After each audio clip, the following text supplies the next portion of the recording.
fellow travelers, and welcome to another episode of Vertical Stars Podcast 4th season. How my loyal listeners, thank you for continued support. This is an amazing episode because Tim Fellingham boards the mothership to discuss Wyatt Earp and the Cowboy War on Netflix. Now, come on board as we go traversing the stars. Hi, Mr. Fellingham. Thank you for coming to the Vertical Stars Podcast. Yeah, hi Jeff. Lovely to meet you. Totally my pleasure. So, I would start off with a question of inspiration to inspire your love for acting and who your earliest influences. Oh, wow. Yeah, I mean, that's a tough one. I feel like I've always been a bit of a cinephile, even as a child. So I would say maybe the original Star Wars. That was definitely what I started on. Maybe some of the other films that really influenced me wanting to get into acting were films like Shawshank Redemption, Braveheart, just these epic sort of films that sort of capture your imagination and drag you in. Yeah. Well, you definitely named some of the absolute classics. I mean, Shawshank Redemption, Star Wars. You gave us some definite classics. So you recently played Wyatt Earp in a great miniseries on Netflix called Wyatt Earp and the Cowboy War. And like I said, it was incredible to watch. As soon as I was watching it, I thought to myself, I gotta talk to this guy. Oh, wow. You did a phenomenal job as Wyatt Earp. Thank you. Yeah. Well, that's yeah, thanks very much for those words. Yeah, it was a great experience, and a little daunting to play such an American hero, especially with such great actors who have played him in the past. So for it to sort of come off and people to be happy with it, I'm happy. Yeah. So how did he get involved with the series? Just through a regular sort of series of auditions, and yeah, and I basically got the part. We were auditioning over Zoom at the time, so yeah, I did a couple of auditions for the team, and then yeah, and then we flew out to Canada and shot it. So, I mean, obviously, Wyatt Earp is a very famous person from American history. Mm. Obviously, from your accent, not from the States. How familiar were you with Wyatt Earp and the whole sort of the OK Corral and the Cowboys prior to getting the role? Oh, well, I'm from Australia, so I grew up in Australia, and I'm old enough to remember when the original Tombstone came out, Mm. which was like just so epic, and one of my favorite westerns, and I was a big western fan. So I think that's why it was so daunting for me, because that's such a classic, and Kurt Russell did such a great job along with obviously Val Kilmer and the rest of the guys. It was just so well done.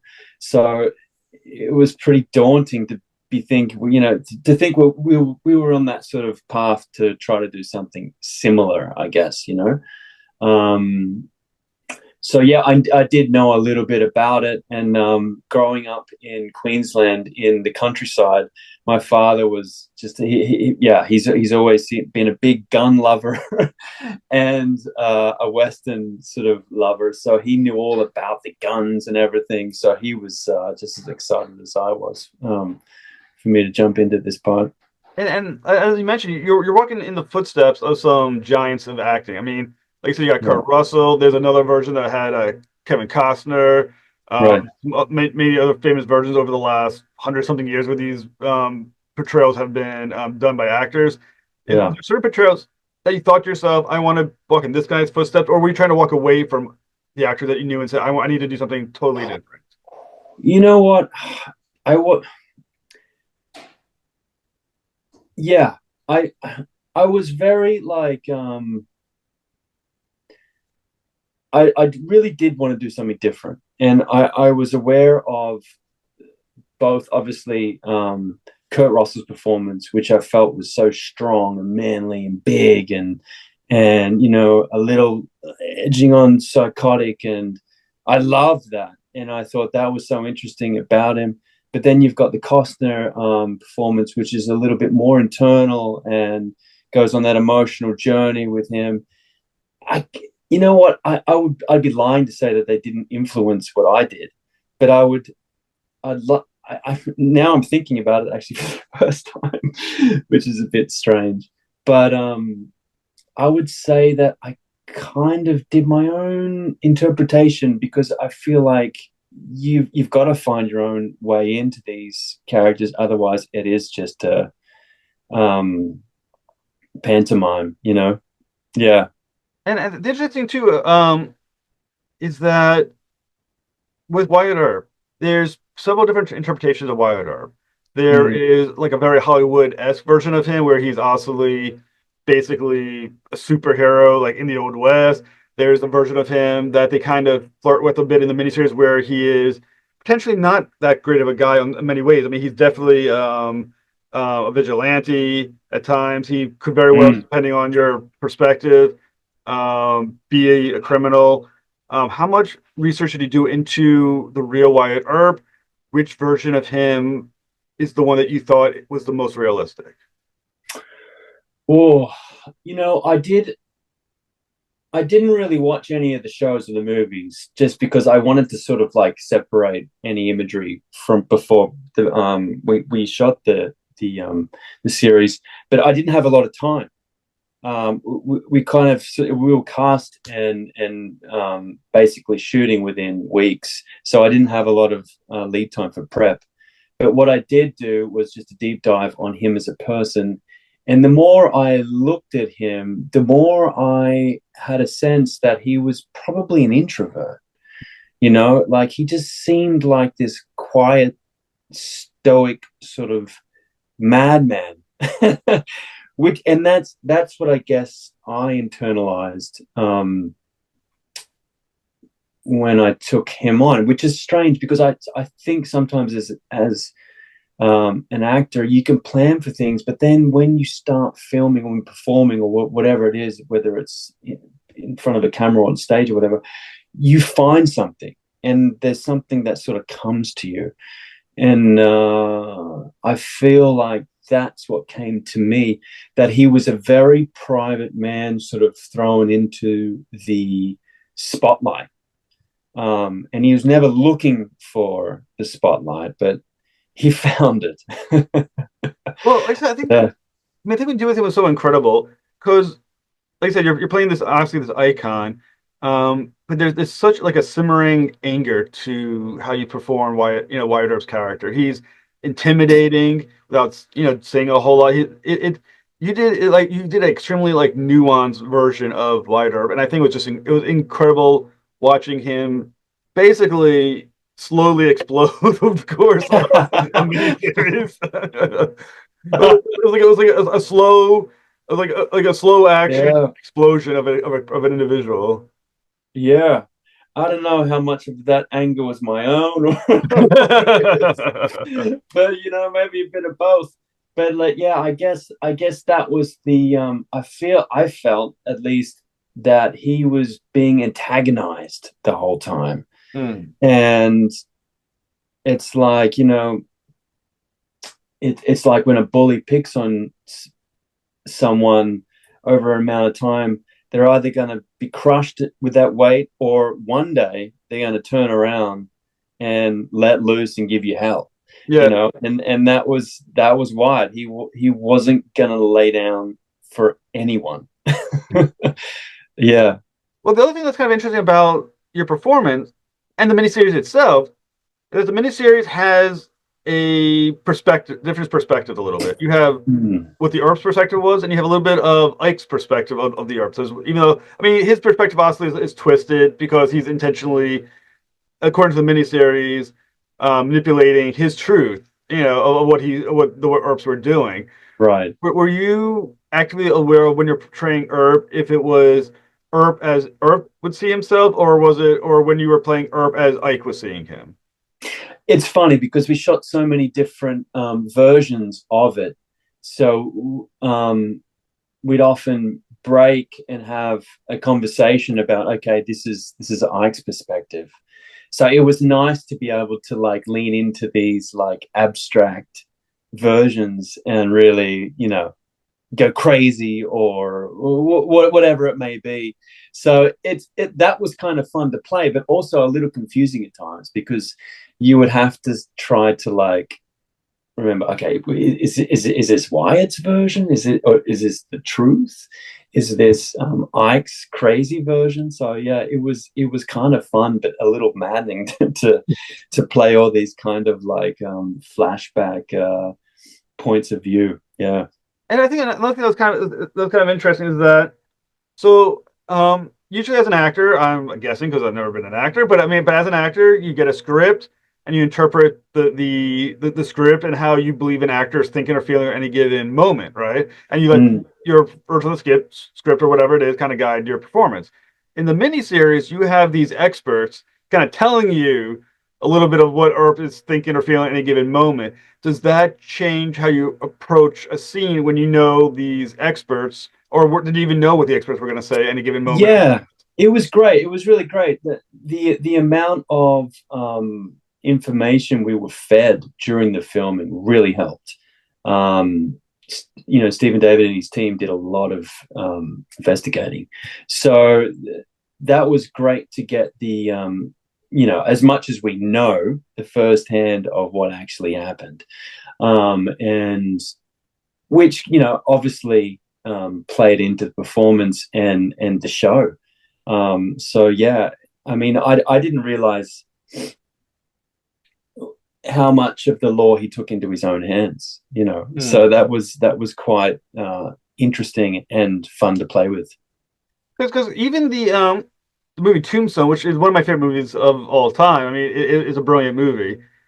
They have him. The insinuation in the movie is that Wyatt Earp is when he's going after the Cowboys, he's doing it with the backing of the United States. He's a federal marshal and everything else.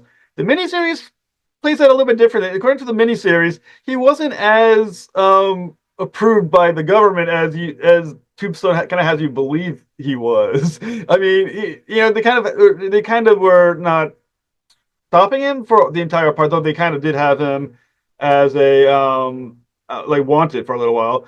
So when you're thinking about Urban, what he was doing, the miniseries, or the real version, I guess, of the miniseries were portraying him. Were you thinking of him as a hero, as a vigilante, as an anti-hero? Were you trying to did you give him any consideration to his moral code? Right. Yeah. I mean, I feel like there was so much gray area, even in the show. Like it's hard to sort of paint him as a hero or a villain. I was just seeing him as a man. And for me, the big turning point in his life was when he lost his younger brother Morgan, Hmm. and I feel like that was the accelerator that sort of just that was the thing that pushed him over the edge.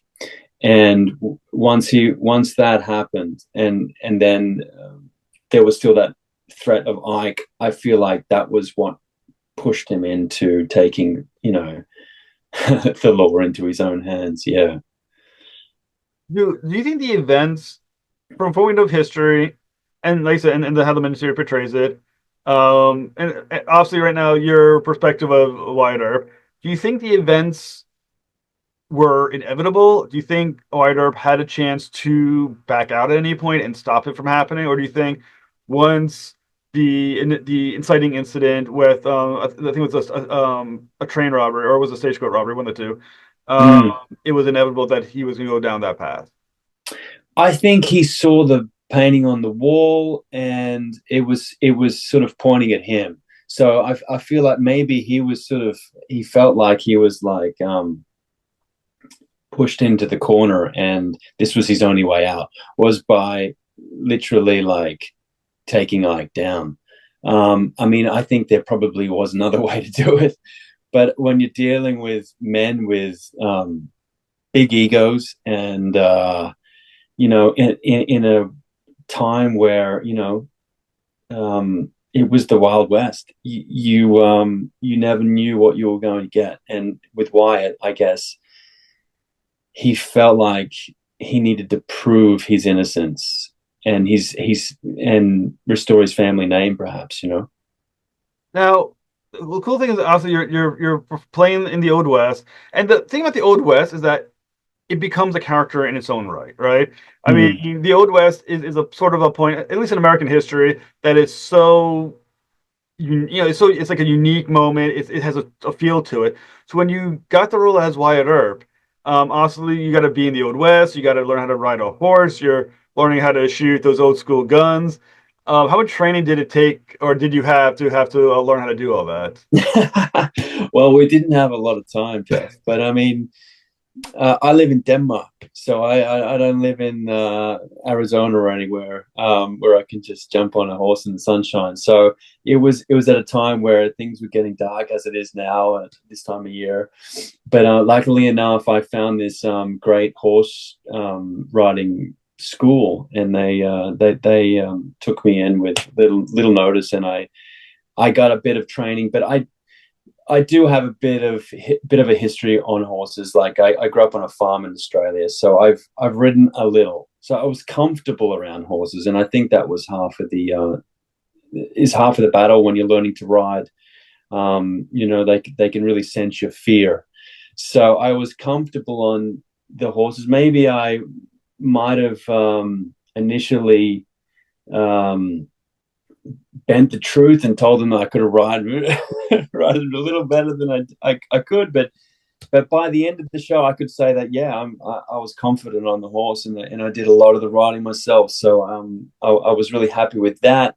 The gun aspect of things, I was also lucky. I grew up with shooting some guns, on my farm, so I was again comfortable around them. But you have to learn how to use these particular guns, especially with Wyatt, because he had this long nose Bunton rifle and these massive guns. So it was kind of funny to play around with that. But by the end of it, I felt like a 10-year-old boy who didn't want to give back these these guns. It was such a great time with those. So no, I would say, initially I was a little daunted with the task, but by the end of it, it was one of the things I liked most about it was all the action and writing and whatnot. Now, I mean, all these actors talk about things that they take in from the set. Did you get to keep any pieces from the set? I wish I'd taken more, but I do have Wyatt's onesie that I wore during the filming. So and now my son loves to see me in the Wyatt onesie every now and That's awesome. Where was it actually filmed? So we filmed it in Canada and Arizona. So they were lucky that the team were lucky enough to find this beautifully restored old town that was from the 1800s. So we filmed a lot in this old town, and then some woods and whatnot in different areas. But I feel like they did a great job with that. Yeah. So did you? Well, because you said it was filmed. Part of it was filmed in Arizona. Did you get to stop by and see the actual tombstone? Unfortunately, I didn't get to film in Oh, that's Arizona. sad. Yeah, I was a little gutted with that, but hey, I got to play Wyatt Earp. But that I mean that is the coolest thing. Like I said, because obviously you're playing the American, one of the famous American frontier heroes. You know what I'm saying? I mean, Yes, such an yeah. incredible thing. When you're playing Wyatt Earp, you're obviously there's like a gravitas to the character as well. Is that just something naturally you just had when you're on set, or is that something? I mean, can you like act gravitas? I mean, how did you perform Oh, that level where it seems like everyone, when you're wider, everyone has to just you have to capture the screen and be the guy who seems like he's the one who's the toughest bastard in the entire town. How yes, natural are you yeah. able to just perform that? Oh, look, I'm nothing like Wyatt in that regard. but but when you put on those clothes and you're given those words or lack of words with Wyatt, because he was a man of few words, and it sort of it gives you a way into the character to be able to walk into like essentially a bar fight or whatever and not say a word. Hmm. It says a lot about a person. So like, but I felt like once I had Wyatt's outfit on, it's sort of like, I don't know, without sounding like you know, highfalutin actor, like it just sort of takes on its own life, you know. And yeah, it's incredible how that can happen. Yeah. Was there an aspect of Wyatt Earp that kind of made it click for you? I mean, you said the costume, but was there, like a gait? Was there some sort of or dialogue or Yeah, something that made you feel like I got Wyatt Earp now? it was definitely the walk, and I feel like the cowboy boots definitely helped with that. And you gotta work it when you're dressed like that, right? So Yeah. yeah, it's sort of like, as soon as I had the outfit on, the boots on, the mustache, whatever, the gun clicking on your side as you walk, it just intuitively gives you that sort of confidence, to maybe I should wear that more often. I don't For now, for every audition, you come in dressed like Wyatt know. Earp. Just put my gun on the table. You know what? I guarantee you get a reaction from them Yeah, for yeah, doing that. definitely a strong reaction either way. Oh, and honestly, many of your scenes are played with Edward Franklin, who plays Doc Holliday, and anyone who knows the history of OK Corral and Wyatt Earp, the Mm. key relationship. I mean, I guess Wyatt Earp might argue that his wife was the key relationship, but in many ways, the key relationship in the story is Wyatt Earp and Doc Holliday. Yeah, that's So, right. like Yeah. working with Edward Franklin, how did you build that friendship, or give the sense of that friendship that becomes so important to the characters? Hmm. Well, again, we didn't have much time to spend together before we started shooting, but we stayed together, so there was some kind of bond we all created. Um, but we were both aware of how iconic these characters were, and they're best friends. So when you take a character like Wyatt Earp, who's this quiet, strong type, and I can imagine probably didn't have too many friends, like he's good friends probably were very close. Hmm. So I saw Ed's character, Doc Holliday, as a brother. So that was sort of how I treated that relationship. Like, along with the other three brothers, he was also, in my mind, a brother. So, yeah, having that sort of like, um, I guess maybe understanding of who Wyatt was helped me sort of, yeah, take that relationship to that level. And Yeah. that's the interesting thing with Doc Holliday. Obviously, Doc Holliday has to be, and this great gunsmith as well. And Wyatt Earp supposed to also look like you can stand in the same match with Doc Holliday. Was that a difficult thing to try to keep up with Doc Holliday's what Stillwell was doing with Doc Holliday? Not at all. Were you a No. better what do they call it, gunsmith or gunplayer than he Then was? Ed, no, no. We were both, the thing is, when you give a bunch of actors guns, fake guns, and it's a matter of minutes, and you're throwing them around like you were when you were a kid. So we were both totally into it and trying to get our guns out whenever we could. So I think we both just had such a great time with it. And we were lucky enough to have just really good, skilled um, people on set to help us know how they would pull them out, and how they would spin them around, and how they would cock them, and so having all that information really sort of allowed you to play those moments out. One for me was when I had the gun draw with Cruz, the character Cruz.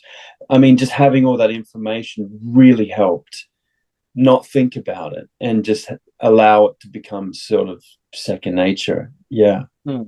And I mean, obviously, one of as I mentioned before, one of the most famous moments of Wyatt Earp's entire life is the OK Corral fight. It's Mm. famous, it's iconic. There's tons of choreography, there's tons of gunplay. How complicated was that a scene to get right? Well, yeah, we shot it over a few days, and again, we had so much information from the team about how it played out, who shot first, and then who was next, and then so there was all these moments we had to capture, and it was actually fantastic to do it so many times because by the end of it, it was mechanical, and we knew the dance, and so it was just as it was. So yeah, that was a fantastic couple of days of shooting. Yeah. And you had to obviously do it two versions. There's the Earp version, and then there's the Ike version. Mm. Um, when you're thinking about Ike's version, how did you perceive Earp at that moment when you're doing the Ike's OK Corral, which is definitely different than how it's viewed from the rest of the history. I enjoyed that. You could probably see that in some of those moments. Yeah, no, I mean it's. I feel like, for me at least, I love playing the villain. So I could always enjoy those moments of detaching from the good old boy of Wyatt and being being the bad guy for a few moments. Well, there's also a part in the miniseries that they definitely point out a moment. There's the moment in the series where Wyatt Earp murders Frank Stillwell, and they mention that this was a change in Earp at that point. What did you think about that scene and how it impacted Earp, and how did that inform you after the Stillwell murder? I think believe that was at the trains, I believe. Yeah, yeah. No, I do remember thinking, isn't he going a little far here? I mean, yeah, I guess that was the moment that sort of made him an outlaw, you know. Yeah. Well, it was the moment that made him an outlaw. And yeah, I do remember thinking, well, this is going too far, Wyatt. But but yeah, again, if you're pushed to those extremities and you've just watched your brothers being gunned down, then maybe anything's possible, in the Wild West. It's kind of funny that as an actor, because of the documentary, you can't say my character wouldn't do that. You can't be like, no, my character wouldn't do that. That's right. Yeah, no, there's no rope there. Well, like I said, the miniseries is absolutely fantastic. What has it been like for you to have it on Netflix to finally see how it's all going to play out? I mean, it was. I think it's one of the best. There's a word. It's not doc. It's like Docudrama. acting. Yeah, docudrama that I've seen. So, Yeah. what has that experience been like now that it's been out? Oh yeah, it was fantastic because I mean, as an actor, I'm still trying to get my name out there. So, having something come out on Netflix is a little nerve-wracking because you never know how it's going to turn out. Hmm. So, and especially with docudramas, I feel like some of them can be hit and miss. So to have it done so well and to have such a great response, it's been fantastic. I've had yeah, no, I couldn't have asked for more. So I've been really happy with it. Yeah. So what's next for you? What can our listeners see you next? Oh, I have a few films coming out this year where I actually play the villain in both of them. Oh, nice. So there you go. Yeah, one's called Bad Day at the Office and The Experiment. They're both coming out this year. They're sort of dark action thrillers. I have another one alongside Tony Collette and Annie Garcia. It's a romantic comedy. It's a smaller role in that, but yeah, that was a lot of fun. Called Under the Stars, and I'm shooting a miniseries thriller called what's it called? It's called Cold Mind, and yeah, that will be great too. Yeah, so I've been busy and I'm very thankful, and I hope continues. Yeah, like you can come back to the show please anytime to talk about these new movies, and hopefully you get to do some more Old West movie because you just seemed like Wyatt Earp in that, so you were fantastic, and I want to thank you so much for being great in that miniseries, and thank you for coming on the show, sir. Thanks so much, Jeff. It was lovely talking to you, mate. Have a very good. I don't know, is it night? I guess night where you are probably right now. It is. I mean, it's not night, but it looks like night when you look out the window. So yeah, still at night. Well, have a very good day. Very good night, sir. Thank you, sir. Thanks for listening to another episode of the Furnace Stars podcast. Please like and subscribe. Turn for the next episode when B. Claymore boards the mothership to discuss last flight out of Wichita from Distillery. To next voyage, travel on.